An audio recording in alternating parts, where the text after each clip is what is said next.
A young man stands in his bedroom. It just so happens that today, the 13th of April, 2009, is this young man's birthday. Hi, my name's Callan, and unfortunately I'm going to be recapping Homestuck. The first few pages of Homestuck introduce us to our protagonist for the time being, John Egbert, who faffs about his cake-infested room, clogging his Silodex with random garbage. The Silodex is the character's inventory in Homestuck, and right now John is using a stack fetch modus, which means he can only access the item that he's capture-logged most recently. Of the first 200 pages of Homestuck, like half of them are inventory management jokes. John anxiously awaits the overdue arrival of a beta video game called Spurb. We learn this from a conversation with his friend Turntech Godhead via the chat platform Pesterchum. Most of Homestuck's dialogue is conveyed through these pester logs, and you get a great sense of each character's personality just from how they type. Donning a clever disguise, John goes downstairs to faff around even more in his clown-cluttered house, spilling his grandma's ashes and unwrapping a giant Harlequin doll from his father. We meet another one of John's friends, Tentacle Therapist. Fun fact, when I first read Homestuck, I concatenated Tentacle Therapist not into 2 words but into 3, so Tentacle Therapist is also interested in playing Spurb and urges John to finally check the mail. The mailbox is empty, but John's father has left some of the mail in the car. John spies his Spurb beta through the kitchen window amidst the fumes of fervent baking. Something about John's dad was always very attractive to me, maybe just because he's a featureless man, so I can assume he's as handsome as I want him to be, or it's the fact that he's a dad. In the kitchen, John strikes with his father in a battle of practical jokes. Thanks to some inventory shenanigans, the smoke alarm goes off and John's able to abscond with his father's PDA, a package from TG containing the movie-authentic bunny from Con Air, and his Spurb beta. In his room, John installs the Spurb beta and connects to TT, who is now able to manipulate the dimensions of his house with the expense of something called Build Grist. She also deploys 3 gadgets called the Totem Lathe, the Cruxtruder, and the Alchemitor. While figuring out the controls, she disembowels his bathroom waterworks. John chats with his third friend, Garden Gnostic, learning that the package in his dad's car is from her. Unfortunately, his father has gone to the store to procure more baking supplies. With TT's help, John bashes the Cruxtruder with the sledgehammer, expelling a Cruxite dowel and a wobbling orb that TT identifies as the Colonel Sprite. They prototype it with the Harlequin doll as a timer appears, counting down from 4 minutes and 13 seconds. As John discovers a comet barreling toward his house, TT's internet connection cuts out, trapping him in his bedroom with a bathtub. With 2 minutes remaining until John goes splat, we meet our second character. Meet Rosalind, aka Tentacle Therapist. Rose must restore her internet connection to save her friend John from an impending meteor. Avoiding her mother, Rose braves the torrential downpour outside that fails to put out the forest fire encroaching upon her house. In her house's observatory, Rose is able to gank the wireless signal of a nearby laboratory and reconnect to John, freeing him from his room. Rose has already deployed a pre-punched capture log card, which John uses to carve a Cruxite dowel with the Totem Lathe. The Alchemitor reads this dowel and produces a tree, which drops an apple into John's waiting hands. John takes a bite just in time, transporting his entire house out of the path of the meteor. This ends Act 1. Act 2 opens on a Game FAQ post from Rose, which recaps the plot in purple prose. Cryptic panels show a shrouded figure called the Wayward Vagabond exploring the desert. WV stumbles upon an underground facility where he's able to issue commands to John via a computer. When he accidentally toggles the caps lock key, this opens a vault of canned food. Rose's laptop dies, dropping the car containing John's gift from Gigi and his Spurb server copy into the newfound abyss beneath his house. John informs Gigi that her gift is lost and recruits TG to get Rose into the game and away from the forest fire. Unfortunately, TG has lost his Spurb copies and must retrieve his brothers. In a flashback to earlier that day, we meet Dave Strider, aka Turntech Godhead, a katana-wielding cool guy with ironic shades. Silodex shenanigans spill apple juice all over Dave's turntables and Spurb copies, the latter of which is snatched by a rambunctious crow which Dave accidentally shish kebabs, rendering them long gone on the rooftop below. Meanwhile, Rose recounts the battle of passive-aggressive one-upmanship she's waged against her mother, who she faces in a strife where she's gifted a pony named Maplehoof. Her mother placated, Rose absconds to the backup generator by her cat Jasper's grave, which she defiles. John discovers his house to be lousy with oily imps who have adult napped his father. With significant effort, he dispatches one, earning some build grist and a few rungs of his Echoladder, which is an all but meaningless level progression system. John's sprite, which has accidentally been prototyped a second time with the ashes of his nana, reveals herself and infodumps Spurb lore in a sprite log. When John arrived in the medium, his Colonel Sprite hatched, sending 1/2 each to a kingdom of light and dark and ending their eternal stalemate. John now must build his house up to reach 7 gates and explore the medium while answering the ultimate riddle. If that sounds cryptic and obtuse, it's because it is. Dave strikes out into his apartment to find his brother's copies of the Spurb beta so that he can rescue Rose from imminent immolation. Dave's bro is into puppets and performs a rapping ventriloquist act with Lil Cal. When RuPaul said that everybody loves puppets, she meant me. I'm everybody, but I don't love puppets in the way that Dave's bro loves puppets. Rose deploys the Punch Design Axe, another gadget that allows John to experiment with the punch card-based alchemy that created the apple that first brought him to the medium. By punching cards with the captcha codes on the back, John can recreate captcha-logged items, and by overlapping those cards with the Totem Lathe stage, he can devise wacky new combinations. John also punches a card with a random sequence, creating an inoperable rocket pack. John dozes off, seeing premonitions of the future in the clouds and the silhouette of a mysterious girl, but awakens to find 2 boss monsters staring him down. It's Dave's turn to captcha-log random garbage as he weaponizes his Silodex in preparation for a rooftop brawl with his brother, all while pursued around the apartment by Lil Cal. Opening the roof access, Dave is buried head to toe in puppet ass. Dave persists up to the roof where we get a double psych out and return to the Wayward Vagabond. Starring, but without a can opener, WV elects himself mayor of Cantown and gobbles everything else in the room without regard for edibility, dispensing some foreshadowing along the way. He fiddles with the computer and discovers a countdown from 4 hours and 13 minutes. In another room of the underground bunker, he discovers in a purifier fire, which he uses to rescue a firefly encased in amber. He dubs it Serenity, which I can only assume is a reference to Firefly, which would have been cool in 2009 when we still liked Joss Whedon. As the countdown ends, the bunker, which we can now see as a giant can, sails across a ruined earth and comes to rest at the base of a frog temple. With brief glimpses of John's father, Dave, and Rose, Act 2 ends and it's time to round out the initial cast. In Act 3, Homestuck becomes debilitatingly non-linear, but I've done my best to unspin that spaghetti. Jade Harley, a forgetful narcoleptic, awakens in her greenhouse. She possesses semi-clairvoyance and a passion for anthropomorphic fauna. Jade leaves her house to deliver an irradiated steak to her friend Bequerel and retrieve a month's late birthday package from John. However, she first must strike with her grandfather, which is rendered exceptionally silly by him being taxidermied. Carcinogeneticist, a troll, messages Jade, and she does not like him one bit. John, Rose, and Dave have also spoken to trolls of their own. Turns out Bequerel is a god dog and teleports Jade across space-time as they strife. Jade snags John's package by getting back to play fetch and promptly falls asleep. While dreaming, Jade simultaneously operates a dream self in the game world and a robot self in the real world. She explores a city of light which we have yet to learn is called Prospit. As Prospit intersects with Sky, the planet it orbits, Jade sees John's dream self and premonitions of the future in the clouds that direct her to the Frog Temple by her house in the waking world, where she delivers John's present, which disappears. Serendipitously, she also finds Dave's beta copies in a time capsule. This ends Jade's involvement in Act 3. Meanwhile, Dave is being beaten up by Lil Cow. At the end of Act 2, Rose's mother opened a tunnel to a secret lab in Jasper's mausoleum, which Rose now finds. Inside, a machine tracking global meteor impacts counts down to the lab's destruction. Rose powers her laptop, drops Jasper's onto a disintegratificator, and acquires a scarf and mutant kitten. And a purifier is fixated on a past version of Jasper's, which someone else once used to make Jasper's disappear right after he told Rose a devastating secret. Rose fast forwards and finds Jasper's deceased and well, so she flees through what is in fact an escapalizer. Arriving in her mother's bar, Rose watches a meteor destroy the factory she just escapalized. This sets a lot of things on fire, chiefly her house. In a dark city, which we have yet to learn is called Durst, John's father breaks out of prison, but endears himself to his frivolity-hating warden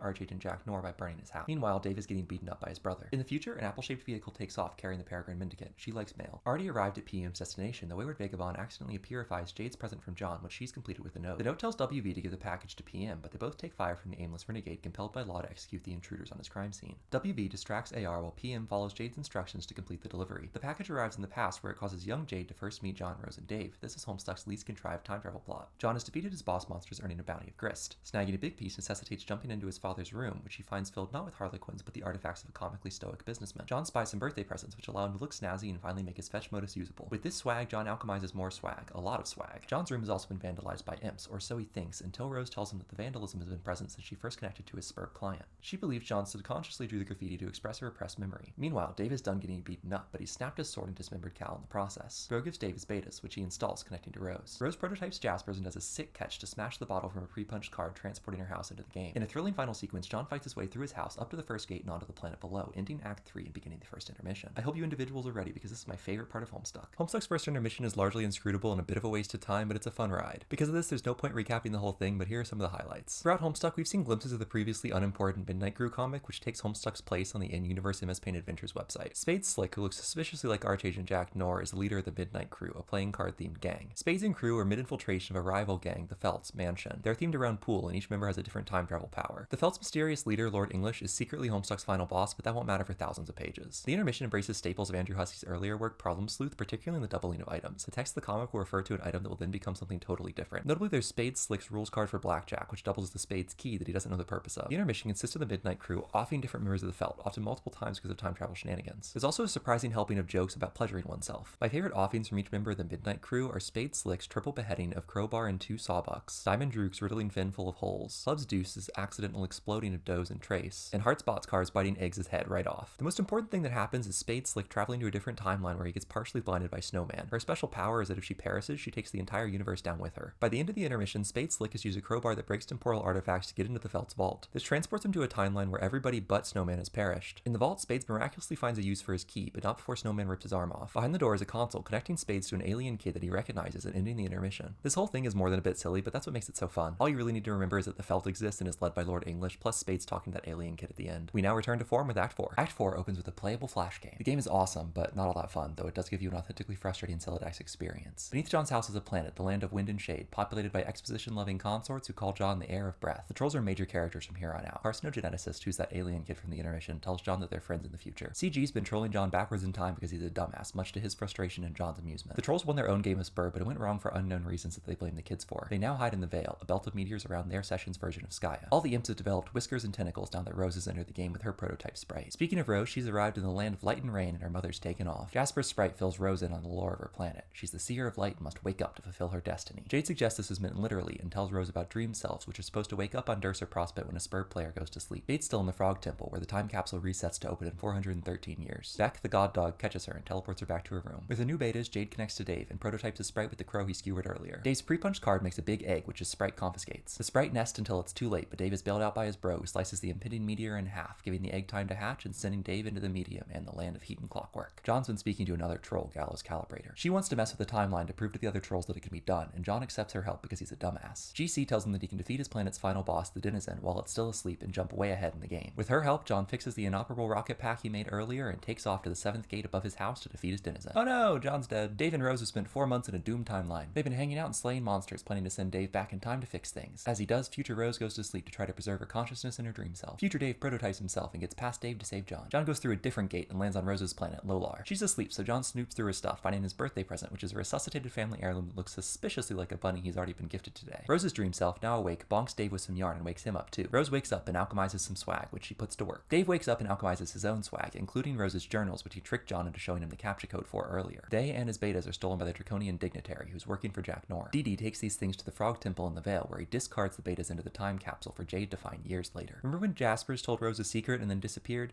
Turns out it was a genetic code that she's been scrawling on her walls and in her journal. Dee uses the stolen code to create McQuarrel and sends him to Earth on a meteor where he'll eventually become Jade's guardian. Just as Rose wakes up, John flies off, discovering a transportalizer in the Vale. With the machine, John creates paradox clones of each of the kids and their guardians, sending them back in time. Yeah, that's right, none of the Homestuck characters are organic. They were all made in a lab and sent to Earth on meteors, like a time-traveling Superman. This matters a little bit, but not nearly as much as it seems like it ought to. Act 4 pretends to end with an extended Con Air tribute, but turns out it's a psych and there's more act to cover. Before Act 4 ends, let's catch up with our monochrome friends. The aimless renegade surrenders after seeing Beck's profile carved into WV's pumpkin. They all become friends and build an even bigger town with AR's militia. Then a huge egg appears. The windswept questant pops out. They recognize her as the White Queen and fashion her a crown, which she gives to PM. Turns out WV has had the Queen's ring this entire time, though we don't yet know how he got it. We also meet each exile before they were exiled in the time concurrent with the players. AR, an authority regulator, confiscates John's birthday present and beta from his dad's car. He's interrupted by PM, a parcel mistress who's following Jade's instructions. She's only able to get the beta though, which she drops into a parcel pexus. On Durst, PM negotiates a deal with Jack Nor to get the present. She must kill the White King and Queen. Jack uses the present to regicide the Black Queen and becomes empowered by her ring. He goes to the battlefield where he slaughters an uprising being led by WV, a war-weary Belen. Jack kills the Black King and unleashes these tentacly things called the Red Miles, starting the reckoning. This causes meteors of the Vale to crash into Skya, although the planet buys time by redirecting them toward Earth. The Miles destroy Prospect and Jade sacrifices her dream self to save John's, exploding her robot and her room. Trusting in Jade's plan, both White Monarchs willingly give PM their crowns, which she exchanges for the present. Along the way, the King's scepter is lost and the Queen's ring falls into Jade's possession and then John's when her dream self dies. Finally opening his birthday present, John finds letters from Jade and her pen pal. The payoff in this pen pal won't come for thousands of pages. The gift itself is a robotic bunny, which saves John's life when Jack finds him. Act 4 ends with Rose signing off her game FAQ with her intent to tear Spurp apart. And now it's troll time. The Hivebent arc introduces us to 12 trolls who played the same game as the Homestuck kids. Hailing from the planet Alternia, trolls are an alien species with gray skin and horns. Adult trolls busy themselves with intergalactic conquests, so the Alternian population is almost entirely youngsters. Troll children are birthed from the mother grub and undergo a series of trials to prove their worth to Elussus, a monstrous creature that serves as the troll's lifelong guardian. Trolls conform to a blood-based class system called the Hemocaste. Red blood bad, pink blood good. The first troll we meet is my crabby little meow meow Karkat Vantus. Karkat's a mutant freak with candy red blood who would have been cold in his infancy if not for the care of his Lussus. His interests surprisingly align with John's. Both kids' programming skills are just as bad as their taste in movies. Karkat chats with his best friend Gamzee Makara, whose purple blood places him in the highest caste of Landolane trolls. Gamzee follows a clown cult and has spoiled his brain with soporific slime. Gamzee's been recruited to play a game called Escade with some friends. They've organized themselves into red and blue teams, and Karkat's pissed to have not heard about this sooner. You'll quickly learn that Karkat's always pissed about something, but that's part of his charm. Karkat badgers red team leader Terezi Pyrope until she lets him take over. Terezi is blind but was taught by her Lussus to see through taste and smell. Licking things is a big part of her personality. She's the troll who got John killed earlier, or will get him killed later from her perspective. Terezi fancies herself a lawyer executioner, and we're introduced to her as she roleplays the prosecution of a corrupt senator. With the flip of a coin, she sentences him to the gallows. Terezi connects to Karkat as his Escrub server player. Because he's a dumbass, Karkat runs a computer program that explodes his computer and places a curse on him and everyone that he'll ever meet for all of eternity. This kills all of the 12 trolls' Lussi. Karkat prototypes his dead Lussus and arrives in the land of Pulse and Haze as the Knight of Blood. We aren't given too much detail on the minutiae of the trolls' Escrub game, more so the Hivebent arc serves to introduce each troll and their evolving relationships, so focus on the characters. Time to meet 3 players on the blue team. Solix's captor is a mustard-blooded hacker with a penchant for bifurcation. He's constantly of 2 minds and they're competing to see which can hate the other more. He possesses psionic abilities, which are common among the trolls of the lower caste, but his are especially potent. Solix created the red and blue teams to maximize chances of success at the game, which he believes will save the world. He developed Escrub from technology scavenged from ruins by his former love interest, Aradia Megiddo. Aradia is a red-blooded troll who once had a passion for archaeology, though nowadays she doesn't experience much of anything in the way of interest or emotions. 3 different trolls have attempted to install themselves as co-leader of the blue team with Aradia, but she doesn't really care about leadership or much of anything. Aradia lets slip that Escrub won't save the world, and Solix tries to back out of the game entirely. To prevent him from pulling the plug, Aradia psychically puts Solix to sleep, where he remains until every other troll has entered the game. In the game, in the land of Quartz and Melody, Aradia prototypes herself, and we're hit with the less than shocking realization that she's been a ghost all along. This is massively confusing to Aradia's Radia's server player, Nepeta Leon. Nepeta's a cat girl and an avid shipper of her friends. She never has too much importance in the story, but she's a great vehicle to explain troll romance. Troll romance is split into 4 quadrants, which can each be grouped differently. Red romance is rooted in positive emotion, while black romance is rooted in negative. Concupiscent romance is about the troll reproductive cycle, while conciliatory relationships are platonic. The flush quadrant is most similar to human romance. Individuals who share this quadrant are called matesprits. The colligonous quadrant is its hateful equivalent. Trolls in this quadrant are called kismessies, basically archenemies. A good example of kismessies in pop culture would be Tom and Jerry. Their relationship isn't traditionally reproductive, but if it helps to imagine such a scenario, a quick Google search will turn up many elucidating images. Trolls in flushed or colligonous relationships are called upon to fill a bucket with their combined genetic material, which is mixed in the mother grub to produce new trolls. On the conciliatory side, trolls in the pale quadrant are called moirails. These are platonic soulmates who balance each other out socially. Think Sam Puckett and Carly Shay. The ashen quadrant describes a 3-way relationship where one troll mediates a conflict between 2 others. Think of me in 2008 during my parents' divorce. Don't get too hung up on the vocab here. All you really need to know is that troll romance is different from human romance and comes in 4 flavors. Let's bounce back to the red team and meet the rest of their players. Tavros Knitrim is a bullhorn paraplegic who's been recruited to the red team as Gamzee's server player. His Trollian handle has a Spanish word in it, which has never made sense to me because Spanish doesn't exist yet. Tavros has a psychic ability to commune with animals, and he fancies himself a sort of Alternian Pokemon trainer. He receives a message from Vriska Circuit, who gloats about being on the blue team. Vriska's a literal blue blood with a psychic ability to control others. She's a passionate player of extreme role-playing games, which she uses to harvest food for her lussus, lest she be devoured herself. She's also directly responsible for Tavros' paralysis, Aradia's ghostliness, and Terezi's blindness. While extreme role-playing with Tavros, Vriska psychically walked him off a cliff. In retaliation, Aradia summoned the spirits of Vriska's spider food, so Vriska vaporized her with a mind-controlled Sullux. In retaliation to this, Terezi manipulated a friend of Vriska's into blowing her face up. This friend types in white text and is a mysterious villain called Doc Scratch, who we'll learn much more about later. Vriska's final act of retaliation was to mind-control Tavros to commune with Terezi's lussus, to mind-control Terezi to make her look into the blinding Alternian sun. The two made a truce to avoid mutually assured destruction and haven't played a game together since. They both end up on the red team though when Aradia double-crosses Vriska and kicks her from the blue team. She becomes Tavros' server player and constructs a quest of her own for him. Once in the game, she directs him to her house in the land of maps and treasures where she kisses him because she's a bit of a psychopath but also a confused teenager. Tavros does not reciprocate her feelings. Watching this go down as Vriska's server player, Kanaya Miriam, the final member of the red team. Kanaya specifically requested to be Vriska's server player because she views her as her Moirail and a potential mate sprit, but that idea gets defenestrated when she kisses Tavros. Kanaya is a special troll who can withstand Alternia's sunlight and has a passion for vampire literature. Interestingly, she's also been reading Rose's game FAQ, though she assumes it was written by a long-gone member of an alien species. Kanaya's lussus, a virgin mother grub, passes of natural causes just before the game starts. Kanaya retrieves an egg, called a matriorb, from its abdomen, and locks it away in her chastity fetch modus, where it will stay until she finds a key at the right moment. In time, the matriorb will hatch a new mother grub, essential to the propagation of the troll species. The whole red team's basically in the game at this point, so let's wrap up introducing the blue team.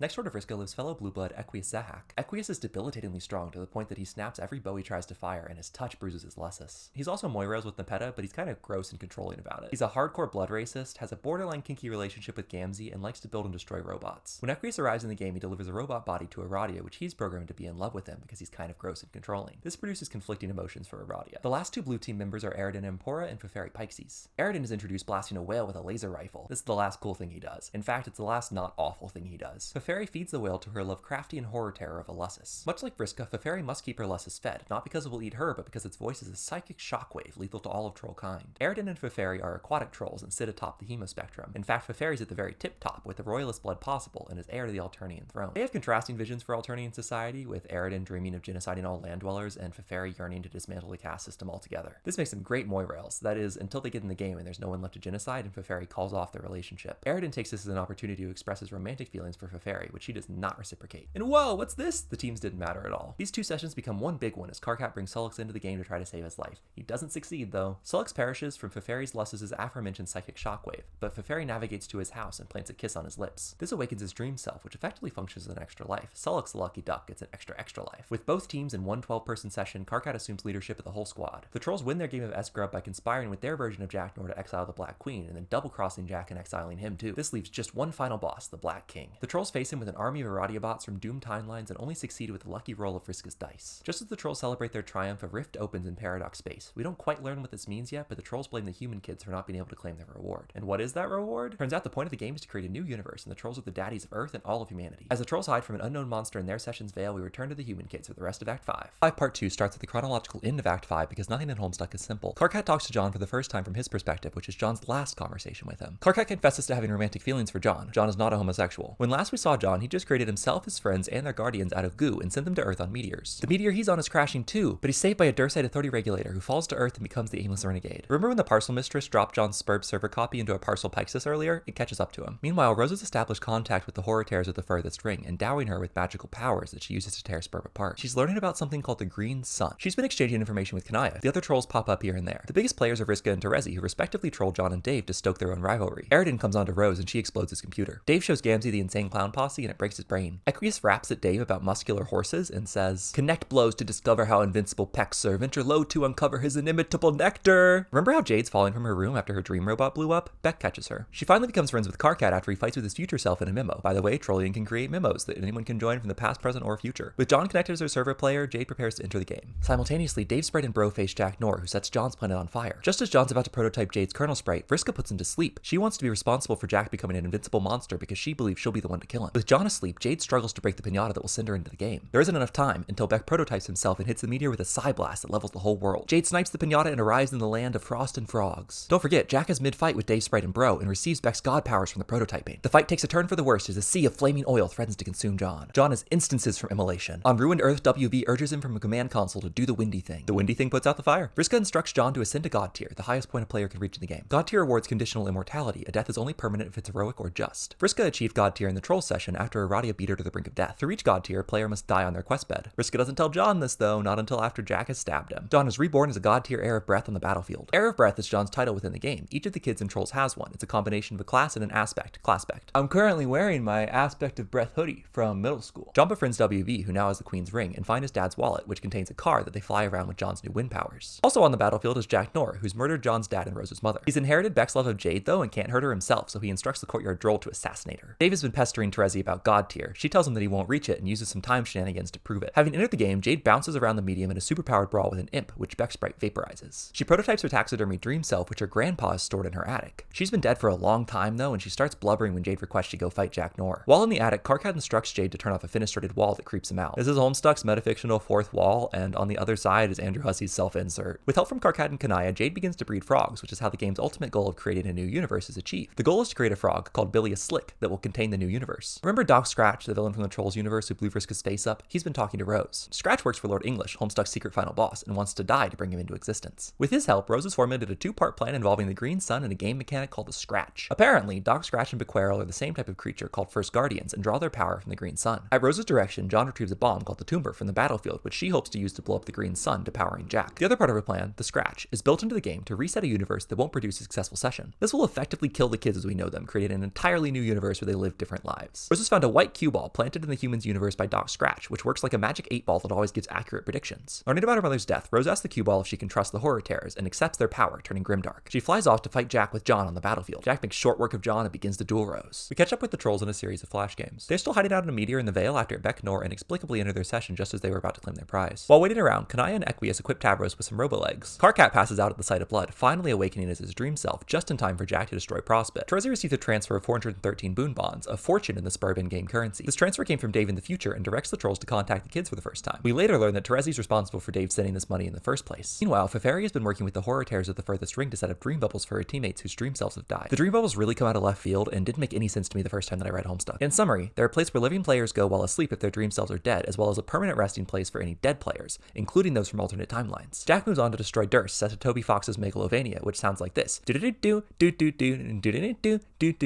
the heart of the kingdom is Aradia's dream self, which never awoke because she entered the game as a ghost. She slumbers on her quest bed and ascends to God tier amidst the moon's destruction to freeze Jack in time. Aradia is properly alive again. She holds Jack here for a while, buying time, before jumping through him to reach the Green Sun. Meanwhile, Vriska's plotting to fly off and fight Jack. Tavros tries to stop her and she kills him. Terezi finds his body and decides it's finally time to bring Vriska down. Aridin has become obsessed with science magic and duels Solix, blinding him, and kills Feferi and Kanaya. He also smashes the Matriorb, dooming trolls to extinction. Karkat, already gobsmacked by Aridin's rampage, receives a worrying message from Gamzee. Gams has run out of slime pies and his brain is defaulting to the murderous state of purple-blooded trolls. Karkat recruits Equius to stop Gamzee, but he gets himself and Nepeta killed. A showdown between Vriska, Aridin, and Gamzee is interrupted by Kanaya, who's been reborn as a troll vampire called a Rainbow Drinker. She honks Gamzee, clocks Vriska, and chainsaws Aridin. Vriska absconds to the rooftop where she messages John goodbye. She's still planning to go fight Jack, but Terezi confronts her. We're left with a cliffhanger as Terezi flips her coin to determine whether she'll let Vriska go. Because of some nonsense, the metafictional disc on which Homestuck is metafictionally played gets metafictionally scratched. We, the Homestuck reader, are invited to Doc Scratch's home, where he commandeers the narrative while repairing the disc. Scratch assures us the repairs will be done in time to catch the final moments of Act 5. The narrative gets more jumbled than ever now, told through Scratch's narration narration, image clippings, and a banner at the top of the screen. Rose is still fighting Jack, but it's a losing battle. As Jack flies off, John resurrects with his new god tier immortality. He kisses Rose to revive her as her dream self and flies off with her needles to go enact the scratch. Our other cliffhanger, Terezi's coin flip, ends with her letting Vriska go. But Terezi uses her Seer of Mind powers to look into the future, seeing that she and Karkat will die even if Vriska beats Jack. She kills Vriska and it's a just death. Dave's been helping Jade breed frogs, but Jack attacks. Jade smooches Dave alive and finds that Jack won't hurt her. This puts Dave and Rose alive as their dream selves on Durst. This is perfect because their plan to destroy the Green Sun involves getting there on Durst's moon. John sent WV and his robotic bunny, which he's named Liv Tyler, to Durst with a tumor that he extracted from the battlefield. Jack blows up their ship, sending WV to Earth and dropping Liv on Durst, where she gives Rose the tumor. While all this is going down, Doc Scratch is sending to another house guest, Spades Slick, from the Intermission. Spades is the Trolls' version of Jack Nor after being exiled to their ruined planet. He makes out with Snowman, who's the Trolls' exiled Black Queen, because they're Kismessies. Doc Scratch beats Spades up because he wants him to kill Snowman. Remember that her life is tied to the fate of the Trolls universe. Amidst this conflict, the pages of Doc Scratch's scrapbook get spilled and we see snapshots from all over the place. Dave Sprite consoles Jade Sprite on the battlefield. In a dream bubble, Dead Vriska goes on a date with the alternate timeline John that Terezi got killed. Gamzee hits on Tavros. At the Green Sun, Aradia awaits the arrival of Dave and Rose with Sullux, who's simultaneously back on the meteor because he's half dead, half alive. Dave and Rose meet in a dream bubble. Dave's asleep, but Rose physically floats through the bubble and Durst's severed moon. Rose knocked Dave out with a ball of yarn and commandeered the moon to make the suicide mission to the Green Sun alone. But the Draconian dignitary attacks and Dave wakes up and rushes to help. Karkat confesses an ability, rushed the Trolls' frog breeding, and worries that he gave their universe cancer in the form of Jack Nor. From the Trolls session, we see Jack attack the kids' universe with the Red Miles. Concurrently, Doc Scratch tends to a troll girl that he has locked up. This is the Handmaiden, Aradia's ancestor. Ancestors are a mythological concept in Troll society where one troll contributes heavily to a new troll's genetics who is destined to follow in their footsteps. Doc Scratch tells the Handmaiden about an older universe of trolls where they failed their S-Grub session and had to scratch themselves. In their reset universe, Doc Scratch drove the troll people to become more violent. He's raising the Handmaiden to serve Lord English, though eventually she will relinquish her duties to her imperious condescension. This is Feferi's ancestor, the Alternian Empress, and the last surviving adult troll. Creeping across the comic's top banner is Andrew Hussey's self-insert, who kills Doc Scratch with a broom. Hussey retrieves the metafictional disc, and we're back to Homestuck as normal. On the meteor, Karkat calms Gamzee's rage with a shush pap, and they become Moirails. In the final moments before John begins to scratch, Jade is exploded by a Barbasol bomb and drops her frog into lava. We begin one of Homestuck's most iconic flash animations with Jade dead, John beginning the scratch, and Rose and Dave mid-suicide mission. Escade is lauded as one of the comic's best moments as a single 14-minute flash animation wraps up nearly every loose thread in Homestuck's 5th act. A horde of monsters descends on John mid-scratch. Jack carries the exploded Jade to her quest bed and flies off to the time capsule in the Frog Temple. On Earth, the White King and Queen are briefly reunited as the time capsule opens, but Jack is released right after. He kills the Monarchs and AR and wounds WV to power a transportalizer to the Trolls session where he does all the stuff we've already seen him do. PM dons the ring that WV has been carrying for so long and chases after Jack. On Durst's moon, Dave has slain the Draconian dignitary. Rose and Dave descend to the moon's interior with bomb in hand where they're surprised to find their quest slabs. The tumor sheds its exterior to reveal red and blue capsules representing the Trolls and humans universes. Spade Slick shoots Snowman, ending the Trolls universe just as the bomb goes off. But what? Dave and Rose arrive to find that the Green Sun isn't there. The tumor creates the Green Sun, and Dave and Rose ascend to God tier. With a big green target to aim for, Sullux racks his psionic power to fling the meteor toward the sun. On her quest bed, Jade rises up, merging with her dream self to reach Dog tier. She inherits Beck's god powers and develops Witch of Space powers, saving the battlefield from an impending meteor. She shrinks the entire session down to the palm of her hand, snagging John along the way. The final moment of Act 5 is Jade smashing through the fourth wall from her attic as the scratch resets the old universe behind her. We go straight into the second intermission, which is a brief and ominous flash as Lord English grows out of Doc Scratch's mangled body. English travels back in time to set into motion the events that led to his summoning in the first place. With a glimpse of a new Earth and a new protagonist, we begin Act 6. Act 6, Act 1 introduces us to Jane Crocker and the 3 friends that she'll be playing Spurb with. Jane is a 15-and-a-half-year-old version of John's Nana. The beta kids and their guardians have swapped places in this universe. She's an amateur gumshoe, a prank enthusiast, and heiress to the Betty Crocker Corporation. We see her room and the 2 bunnies that she was gifted on her 13th birthday by friends Jake and Roxy. Jane alludes to a third unseen bunny from her friend Dirk that is definitely a robot. We also meet the kid version of Jade's grandpa, Jake English. Jake's an indiscriminate lover of cinema and adventure. Jane's got a crush on him, which can't be incest, but I don't know how it's not. Actually, the whole friend group has a crush on Jake. Jane messages Jake about a dream she had where she awoke on Prospect to find a funeral for the Page of Hope. Turns out this page is Jake and his dream self has been assassinated. Neither kid had awoken on Prospect before, so they don't fully understand this, but they take it as a grim omen. Just like Jade, Jake lives on an island with a frog temple. Unlike Jade, his island is populated by Lusai. Jake is Jade's mysterious pen pal, and today's the day that he sends her the robotic bunny, but to power the machine that will send it, he needs a chunk of uranium. He messages Dirk for help, but gets his autoresponder. This AR, not to be confused with the dead Dursite, is a replica of Dirk's consciousness stored in his glasses. AR tells Jake he can get the uranium from the sparring robot Dirk built him. He's just gotta beat it first. The robot saves Jake from a sea goat, and a strife is afoot. Checking back in with Jane, today is the launch of the Betty Crocker rebrand, as well as the Spurb Alpha. The new logo is reminiscent of her imperious condescension, who secretly runs Crocker Corp, but Jane doesn't know this. Her friend Roxy hints at it though. She believes the Condess, or the Batter Witch as she calls her, wants them to play Spurb as part of some grand plan. Roxy was able to hack the Spurb files off a Crocker Corp server, and it was easy.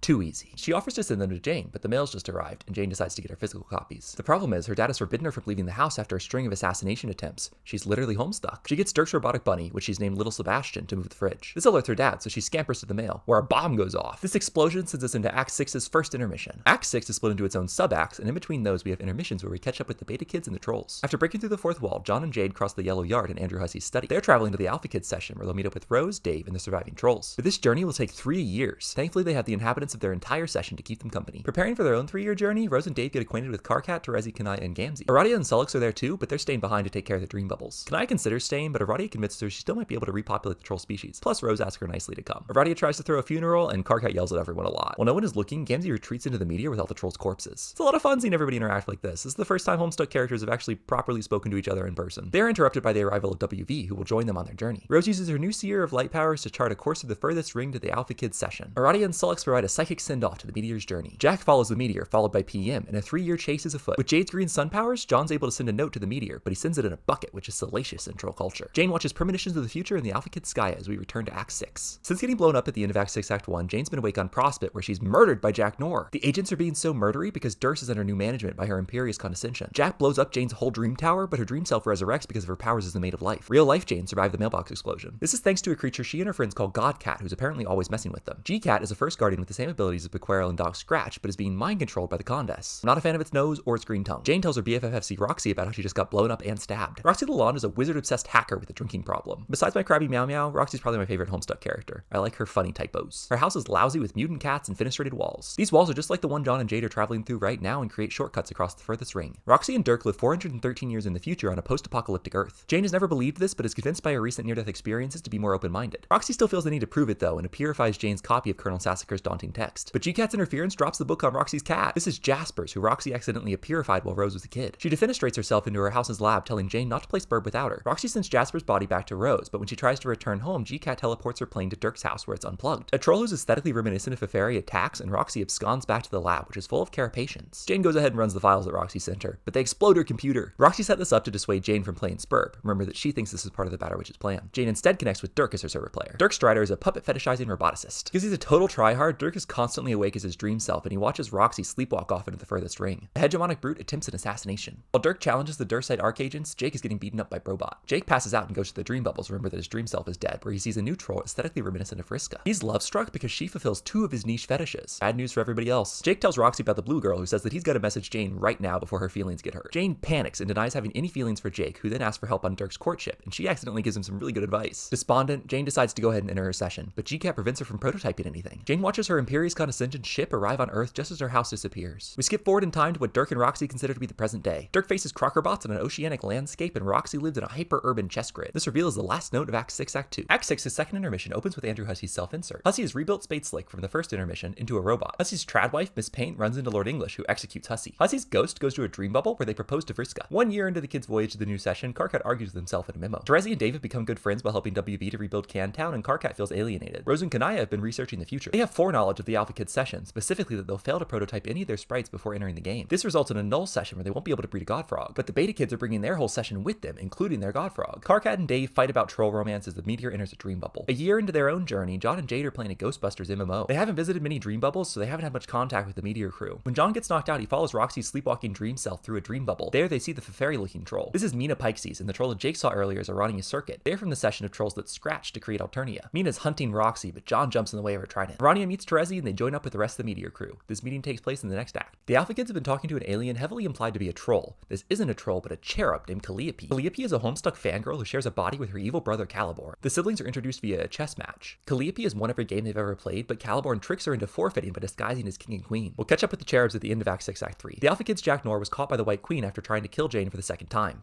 Incarcerated and served his dinner, which the courtyard droll is used to smuggle him knives. Jack kills a bunch of Prospecting guys, but doesn't escape. In Jack's absence, the Draconian dignitary has been hunting Dirk. He uses the Black Queen's unprototyped ring to unleash the Red Miles. Meanwhile, Jane has arrived in the land of Crypts and Helium, which is strangely devoid of underlings and consorts. Gamzee is here? He's got Aradia's time machine, so we can blame time travel. He's also maybe ascended to God tier, but it's probably just a costume, considering he doesn't have wings. Gamzee volunteers to be Jane's guide and tries to sell her vials of troll blood. Jane turns him down, so Gamzee prototypes Tavros and Vriska's bodies. Tabor Sprite explodes, causing Tavros and Vriska to meet in a dream bubble. Speaking of dream bubbles, an earthquake has knocked Jake out and sent him into one. He relives a conversation where Dirk reveals that he and Roxy live in the year 2422. Her imperious condescension has made Earth uninhabitable, and Dirk and Roxy are the last 2 humans. Jake realizes that he's dreaming, but talks to the splintered version of Dirk he's created until Arania interrupts them. She info dumps on Jake and then reveals that she can read his mind and knows he's super horny for her. She tells Jake he's destined to defeat Lord English and brings him to meet the rest of the Meteor Kids. When Arania arrives, the Meteor crew is fighting Mina, who's still trying to harpoon Roxy. Jake attacks Mina, and Arania wakes him up. Finally, Jake sends the mechanical bunny to Jade, where it eventually becomes Liv Tyler. AR gets Jake to connect as Dirk's server player, but can't stop him from adventuring through a transportalizer in the Frog Temple that takes him to Durst. Jane's been exploring her planet, looking looking for her dad, who's wandered off. She chats with Calliope, who's been trying to get a spurb session going with Caliborn. AR has Jane connect as Roxy's server player, but can't stop her from adventuring through a transportalizer where she arrives on Durst, seeing Jake and Dirk. Jane gets red miles as Lil Sebastian flies Jake off to his ruined house on his erupting island. Dirk and Roxy have spent this whole act fighting Crockerbots. Red miles are also on Earth, but these miles are from when Jack Knorr attacked the Frog universe with them all the way back in Act 5. Roxy connects as Jake's server player, but she gets miles too. Dirk gets knocked out and drops Lil Cal into the ocean. Dream Splinter Dirk becomes real Dirk. He grabs Roxy's dream self and chucks her out of the bubble toward Durst. Rania wakes him up and it's go time.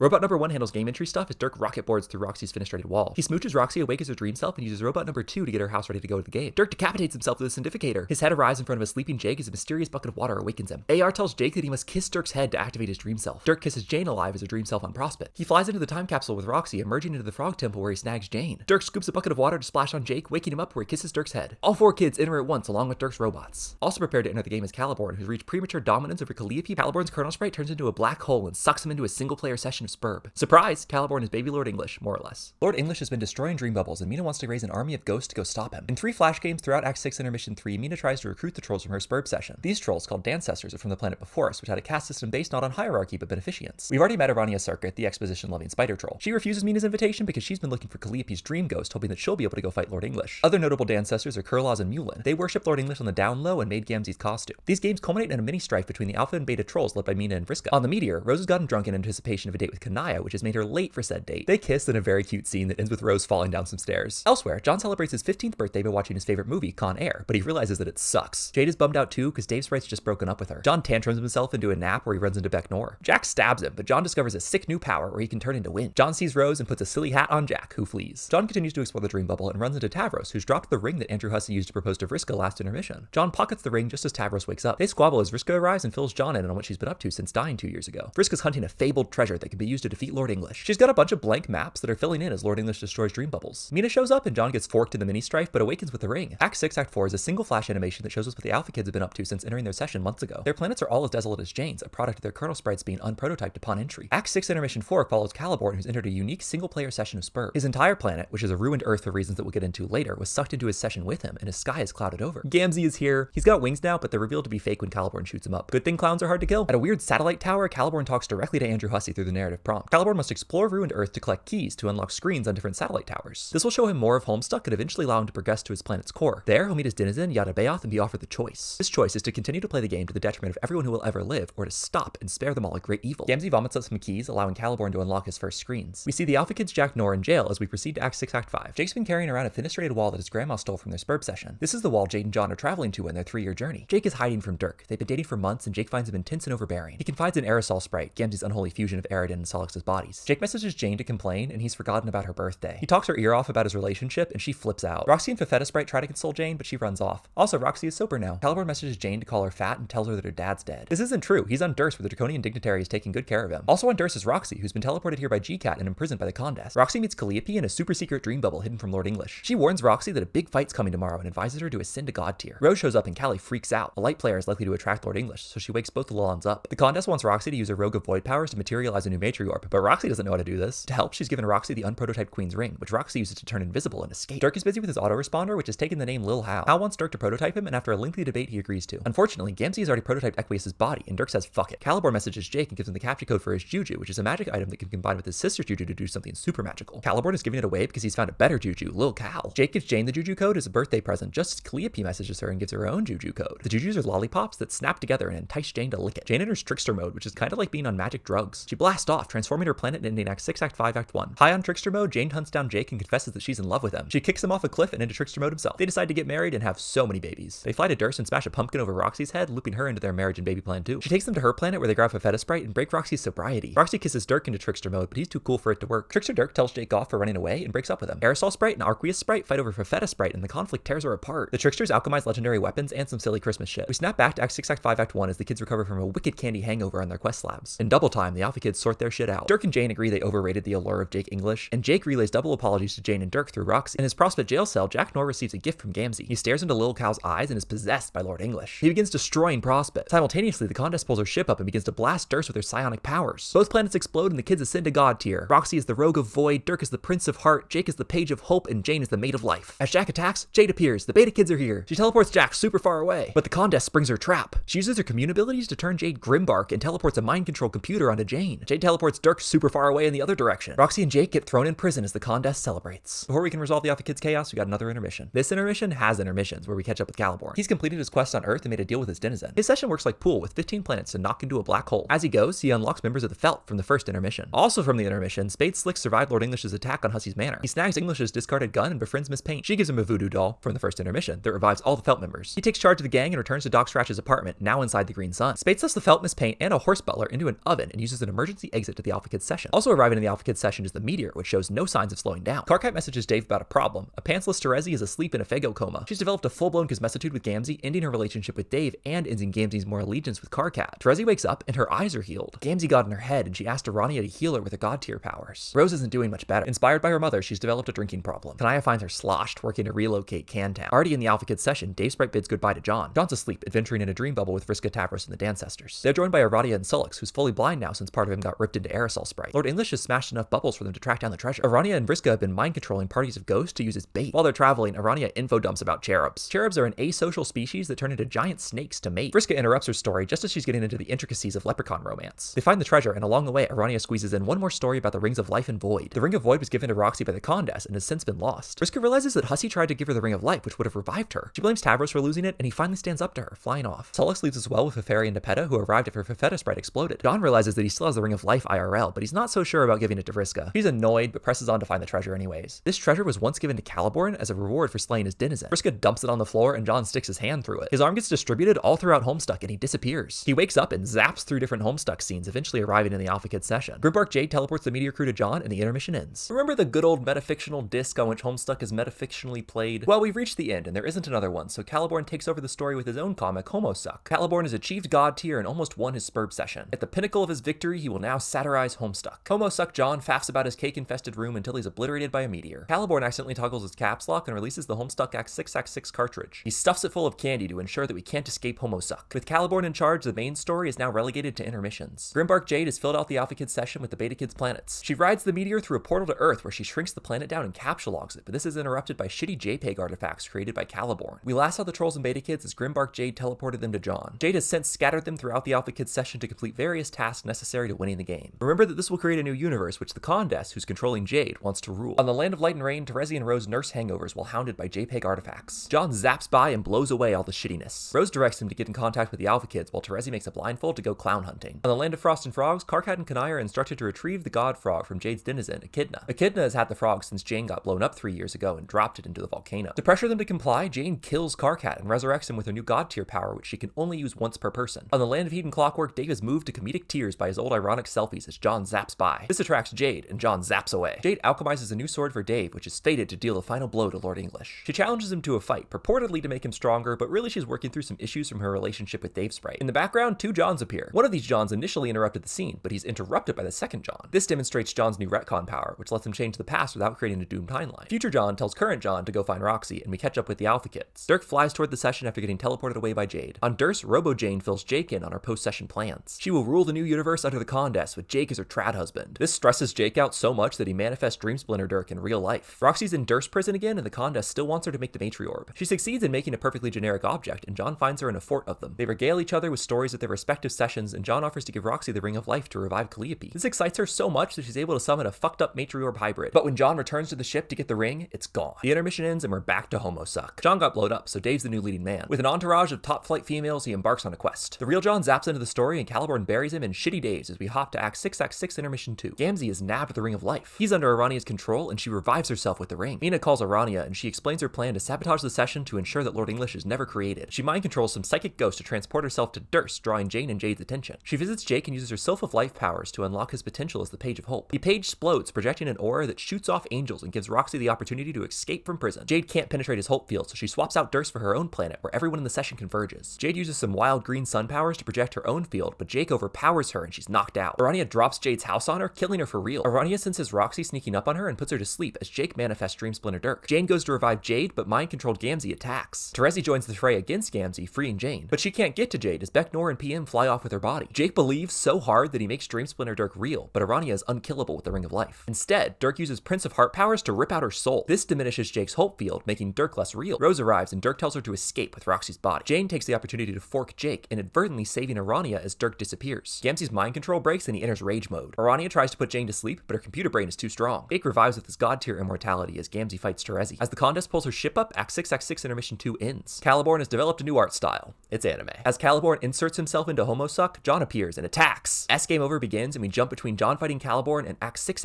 Intermission 3. Gamzee has beaten Terezi, but Karkat and Kanaya try to save her. Karkat is stabbed by his former Moirail and falls into lava. Kanaya slices Gamzee in half, finally ending the clown. Arania tries to stab Jane, but Jake jumps in to save her, getting them both skewered. The Condesce unleashes her laser eyes, vaporizing Kanaya. Dave is stabbed by the dogs while trying to recover Jade. Arania rains planets down on the Condesce and makes Terezi stab herself. The Condesce stabs Rose and almost vaporizes her, but Roxy saves her. The Condesce thrashes Arania's ass, taking the Ring of Life and snapping her neck. John zaps away from beating Caliborn and into the aftermath as the intermission ends. John's beating has inspired Caliborn to reinvent himself as an artist. In Act 6, Intermission 4, John flies through the fucked up Spurb session. The planets are in disarray and JPEG artifacts are everywhere. John follows Roxy to her planet where Rose dies a heroic death. Roxy is ready to give up, but Terezi crash lands with a plan. She directs John to use his zap power and go back in time to change things. He can't control it though, so Roxy suggests he go see his denizen for help, and she'll go see hers as well. On his planet, John meets Typheus and learns to control his power by saving himself from drowning in oil. He completes his personal quest, freeing the fireflies from beneath the clouds, clearing out the gunk from the Homestuck cartridge, and zapping his planet away from the session. John finds Roxy, who was told by her denizen to make her way to his planet so she wouldn't be left behind. As John zaps off to fix the timeline, Roxy holds a funeral for Rose and is comforted by Jasper's sprite. John doesn't know where to go at first, but hones in on a recent memory of Terezi. She gives him a list of instructions and past mistakes to fix, and we double back through old pages of the comic. John zaps back to when everyone is reunited and grabs the Ring of Life before Arania can get to it. He jumps through other scenes in Terezi's past, ultimately saving Vriska's life before returning to his planet. There, he zaps the entire thing into the new timeline. Meanwhile, Jade has arrived in Calliope's super secret dream bubble. She doesn't remember dying, and as we'll find out, she's actually alive and well. This is the Jade from the new timeline. Callie creates a troll Sona for Jade, and Jade realizes that she's met Calliope before, just not this version of her. The Calliope Jade met was a god tier who predominated over Caliborn. This is the version of herself that Callie has been looking for. In this Jade's timeline, John's entire planet exploded during their 3-year journey, killing him. Jane wanders into the Jade Calliope dream party and creates her own troll Sona. These three recount the ways in which the new timeline has changed. When Grimbark Jade surprised the Meteor crew, Vriska put her to sleep. As the kids executed a prison break, mind-controlled Jane killed Roxy, but this is okay because John's bringing the old timeline's Roxy with him. Jade and Jane are both sleeping now as the residents of the new timeline formulate a plan. Throughout all of this, we catch up with Mina and the original Vriska. They're upset about Arania ditching them and abandon their quest to kill Lord English. They hang out and fall in lesbians. Caliborn is back at the helm for Act 6, Act 5, showcasing his masterpiece. In Claymation, Caliborn renders a future fight between him and the Alpha and Beta kids. He uses his treasure from defeating Yanabeoth to seal away the Beta kids and uses the Ring of Void to banish it. However, Jake delivers Caliborn's first defeat using his Hope Aura, and Dirk tries to tear out his soul. As Arqueus Sprite holds Caliborn down, their souls get entangled with Gamzee's and stuffed inside Lil Cow, creating Lord English. Roxy banishes Lil Cow into the void and Caliborn signs off to go fight Yanabeoth. In Act 6, Intermission 5, Vriska is back. Having her around changed some stuff. Gamzee and Terezi never dated, Vriska and Terezi became Moirails, and Karkat and Dave are in a relationship. Vriska prototyped Tavros and Jane's sprite and created Arqueus Sprite, but Roxy and Jake's sprites haven't been prototyped. In this happier timeline, everyone chats while orbiting Skya, awaiting John's arrival. Jade and Jane are asleep, and Arqueus Sprite is working to disable the mind-controlling Tiara Top. John and Roxy arrive, replacing their dead selves in this timeline. The kids have several hours to catch up before the villains collide for the final battle. Dave waxes about sexuality, and Karkat convinces John that he's harboring colligonous feelings for Terezi. Rose and Roxy meet and bond over alcoholism and mother-daughter relationships. Tavros Sprite gives Jake a page-to-page pep talk. Dave and Roxy exchange lightning round questions to Rose's amusement. Jasper Sprite digs up Rose's body from the old timeline and creates Rose Sprite. Throughout all this, Gamzee is locked up in a fridge with the other trolls' corpses. Vriska calls a tactical meeting to order. The upcoming fight will have 4 adversaries, the Condesce, and 3 versions of Jack Nor. The kids will intercept each adversary at key points while Jane bounces throughout the session providing healing. Roxy, Rose, and John will face the Condesce on Durst. Dave, Terezi, and Dirk will fight the Lord English version of Jack. Jake will handle Robot Jack and the Felt. Dog Jack should be occupied by PM, but Jade will join the fight if she wakes up. Karkat and Kanaya must talk to Jade's denizen, Echidna, to retrieve the God Frog. Vriska will travel to the furthest ring to fight Lord English, but first she has to get the treasure from Mina and the original Vriska. Vriska shoots a fenestrated wall at Dirk to bring him into the fray and absconds to the furthest ring. Calliope is about to awaken Jane and Jade when her dream bubble goes wacky. They fall into a memory of Echidna's lair and Jane awakens. Excited by all the reuniting, Jasper Sprite nuzzles Rose Sprite, who hasn't been prototyped a second time, creating Jasper Sprite squared. God tier Calliope greets Callie and Jade and speaks to Calliope alone. This Calliope predominated over Caliborn but was unable to win her single-player session of Spurb. She's been awaiting Callie's arrival and sets off toward the Green Sun with Jade. As they depart, Roxy appears and gives Calliope the Ring of Life, and they return to the land of the living. Once everyone has met Calliope, Roxy pulls her aside. With her help, Roxy successfully materializes the Matriorb. Karkat and Kanaya had a successful conversation with Echidna. She's agreed to release the God Frog, and the conversations left Kanaya optimistic about the fate of her people. She knocks Karkat out, believing that he must survive the upcoming battle to lead the new troll species. Roxy surprises Kanaya with the Matriorb, moving her to tears. Jasper Sprite Squared jaunts around the session, session, fondling Calliope, nuzzling Kanaya, and interrupting Dave and Dirk. These last two have been sitting in awkward silence, unsure of how to talk to each other. Dave admits that he didn't like his bro very much and was neglected throughout his childhood. He and Dirk have a feelings jam that ends in a hug. Jasper Sprite Squared isn't done being a menace. She introduces Jane to Nana Sprite, who gives her an inspirational talk. There are actually two Nana Sprites now, the one from John's timeline and this one. Jasper Sprite Squared's last stop is on Jake's planet, where Jake is busy having negative character development with Tavros Sprite. Jasper Sprite Squared prototypes Nepeta in the last empty Colonel Sprite. Vriska calls Jake and engineers a situation that causes GCat to get prototyped in Tavros Sprite. Tavros is now allergic to himself and wielding God power, but Vriska puts him to sleep, neutralizing GCat as a threat. Jasper Sprite Squared takes Nepeta Sprite on a date, but they're interrupted by Dave Sprite from John's timeline. He shakes hands with Nepeta Sprite and creates Dave Peta Sprite Squared. They take a second to resolve their confusing existence before reuniting with Arqueus Sprite and flying off to fight Lord English. They run into Jade in the furthest ring, who's followed God tier Calliope to the Green Sun. Dave Peta Sprite Squared kisses her goodbye before waking her up. Jade reads a note from Dave and teleports over to say hi, even though she's supposed to be asleep. Also in the furthest ring, a live Vriska tracks down Mina and dead Vriska. She says cruel things to dead Vriska, making her cry, and takes the treasure. Mina decides to join living Vriska, leaving dead Vriska to wander off alone. Mina and Vriska run into Tavros, who's amassed a ghost army. He celebrates finally doing something useful, and Mina takes charge of the ghosts. Sleeping Karkat joins the army, prepared to fight in the first line. Arqueus Sprite has built up the houses and deployed grist rigs to get Skya ready for the God Frog's arrival. All that's left now is to light the forge with the Monarch's rings. Terezi calls Vriska and spills her feelings as the flash animation gives us a timeline of their friendship. We see the original timeline kids awaken in the dream bubbles, giving us a final moment of closure for many of Homestuck's characters. Robot Jack drops his oven of accomplices on Jake and chases after Lord English Jack. The Condess faces down the team on Durst. The two dogs lock eyes on ruined Prospit. Lord English lands in front of the army. Caliborn approaches his denizen. Opposing sides face each other throughout Paradox space and finally collide. Escade is Homestuck's big final battle. Karkat leads the charge to Lord English and gets vaporized. The Condess gives the kids a psychic beatdown. John and Rose get in a fray motif and Roxy summons some perfectly generic objects. Jake struggles to make a dent in the time-traveling felt. Cans punches the battle over to Jade's planet where Karkat takes on Clover. They end up back on Jake's planet where Crowbar shoots him dead. The healing crew restores the team on Durst and Jane revives Jake. They take out the Condess all together and John freezes her in time for a second, letting them pile on damage. Robojack and Lord Jack fight each other just as much as they fight the kids. Dirk dies, but Dave and Terezi perform a fray motif to revive him. Dirk tries to tear out Lord Jack's soul, but he's too powerful. Arqueus Sprite and Cans brawl through the battlefield. Daddy Crocker gives Cans a humorous thrashing. The God Dogs collide in Prospit's ruins to Jade's distress. Caliborn bludgeons Yadabaoth. He's victorious and destroys his God tier clock, claiming true immortality. Serenity the Firefly jaunts across the session as the kids are at their lowest, reuniting with WV. Lord English thrashes the Ghost Army. Despite good hits from Aradia, Tavros, and Mina, he's still invulnerable. Dave Peta Sprite Squared joins in and references Undertale. The Condess has Jane by the throat. As the various villains prepare for the final round, we reminisce about how far the Beta Kids have come. Everyone takes a bad hit. Jake defeats the Felt, and Karkat hogties Clover. Daddy Crocker KOs Cans. Jade hops between the dogs until PM gets fed up, knocking her out and besting Becknor. Dirk gets stuck in the front of a choking centipede. Dave decapitates Dirk and both Jacks in one fell swoop as he time travels with Terezi to collect Dirk's body before Jack's head explodes the planet. As the Condess threatens John, Rose, and Kanaya, Roxy deals the final blow with the katana from the original timeline. Act 6 ends in triumph. In the aftermath of Escalade, Nana Sprite heals Jane, who in turn revives Dirk. Jade is reunited with Calliope, who's befriended Miss Paint. PM doffs the Queen's ring and reunites with WV. They set out to destroy the rings. The whole team converges on the door that they'll enter to claim their ultimate reward. John is loosely reunited with his father as he meets Daddy Crocker. Act 7 is a single flash animation. God tier Calliope creates a black hole that sucks up the Green Sun and the furthest ring. PM and WV burn the rings, freeing the God Frog. The Genesis Frog matures and releases the vast croak. As Lord English continues to destroy the army, Vriska approaches with the treasure. She opens it, and while the outcome is never explicitly revealed, I'm going to pretend that it releases the kids to defeat Lord English. Jade deploys Earth in the new universe, and the kids return home as WV plans a new Can Town. John opens the door and unlocks this new world. Homestuck officially ends here, but the credits reveal more of life on New Earth. With ectobiology equipment, the kids repopulate their species. They jump 5,000 years into the future to an Earth occupied by humans, trolls, carapacians, and consorts. Kanaya and Rose get human married. Terezi searches for Vriska in the destroyed furthest ring. Jane has resurrected Crocker Corp and Jake's ass is on TV. Kanaya and Rose tend to the new Mother Grub. On John's 20th birthday, he's jeered one last time by Caliborn. And everyone lived happily forever without any epilogues or expanded canon content ever being released. Thanks for playing!